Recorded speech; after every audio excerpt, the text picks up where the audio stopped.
and doing the things that he's supposed to do. But mentally, talk to me about this. There have been the questions, the sitting out with the 1.8, back a few years when he sat out with a migraine headache, and then people saying he's kind of losing it here in this playoffs. Do you have any problem, or at least in your mind, do you think Scottie Pippen is a complete player, mentally and physically? Oh, I don't think there's any question, and I think this is the proof. The proof is always in the pudding, John, and really what he did was to come off of two very, very terrible games where people were saying he's feeling sorry for himself.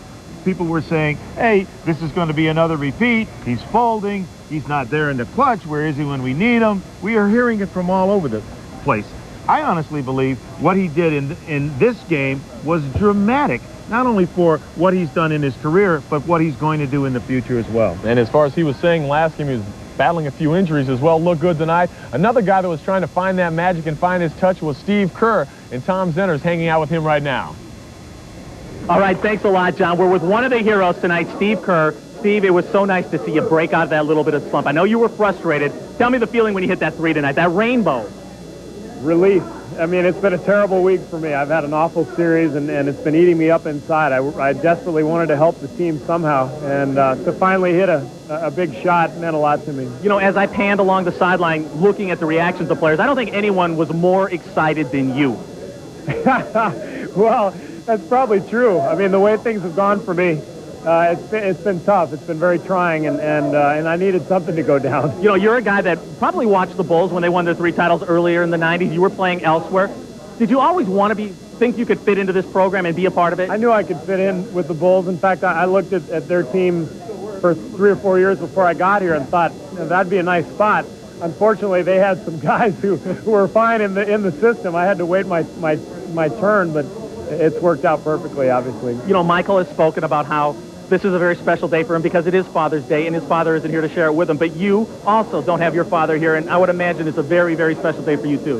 It sure is. I've been thinking about my father all day long and actually kind of asking him for some inspiration. You know, it's been a tough week, as I said. It's been eating me up inside, and I've just been trying to stay positive, and I think on Father's Day I got a sense of strength from him, and it's also a big moment for me to have my son out on that stage when we were celebrating the victory. Steve, when so much was expected of this team from the very beginning of the year, is it a sense of relief right now, or is it euphoria, or what is it? Combination. You know, I mean, when we were up 3-0, everybody assumed we were going to sweep, and I think if we had, it almost might have been a little anticlimactic. But with Seattle winning a couple of games and putting some heat on us, I think it makes it that much sweeter. All right, you did it. You're going to be able to sport that first championship ring. I might not wear it, but I'll have it in my house somewhere. All right, Steve Kerr, who broke out of his slump today with 5 points, including a big three-pointer. Back to you, John.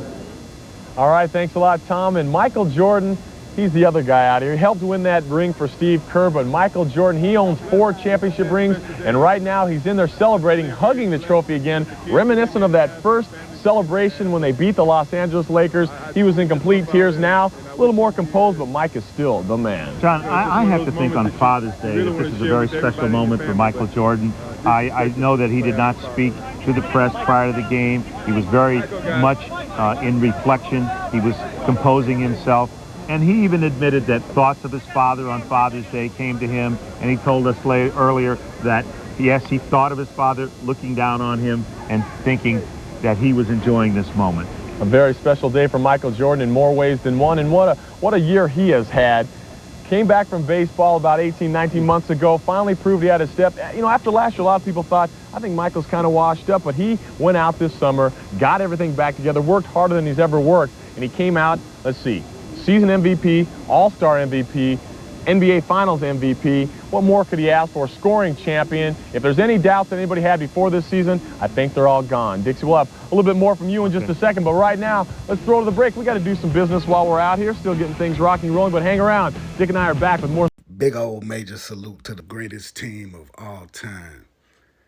And that first 3P Bulls team is one of the greatest teams of all time also. But I hope you enjoyed this re-upload.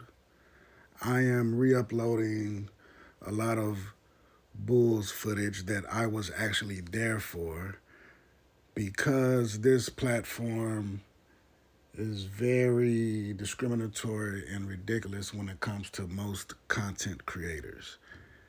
I mean, when it comes to, music artists overseas, they can just copy and paste anything and their monetization won't be penalized. But for most of us, they just say, hey, you have reused content, and they will not let you know what video or short is reused content.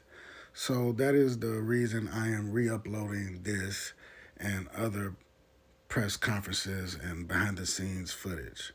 But if there's one video that I know is not out there, is this one. But I'm just being safe and cautious and re-uploading the things that I have put on this channel already, and that is the reason I have not put up other Bulls press conferences and footage. And I will not, I don't think, be putting up Mike's press conferences, because all that stuff is out there already. But like I say, things like this and interviews and championship locker room interviews from other players, it's not out there. So hopefully this will solve the issue. But isn't it a doggone shame how I was there for this? I bleed Bulls red. Everybody knows this. So what, just because you think or somebody thinks it came from VCR, that it's not mine? Someone who is younger, who wasn't even born when I was making videos and producing videos. I have a photography background, okay? I mean, I've been behind the camera since before the year 1990. It's footage and pictures of all this. So how dare some individual have the audacity and gall to tell the Mexican something is reused content? But hey, I'm trying to figure it out. It may not be any of these Bulls footage that I've uploaded. It could be something else, that they don't see my face in the video, But the rules are not the same for everybody. I think their policy, it even lets you know that. It's up to their discretion to pay who they want and kick off the platform who they want. So shout out all y'all Skadiers, and shout out everybody in the world who has love for the 90s Bulls. Skadee the world, Chico.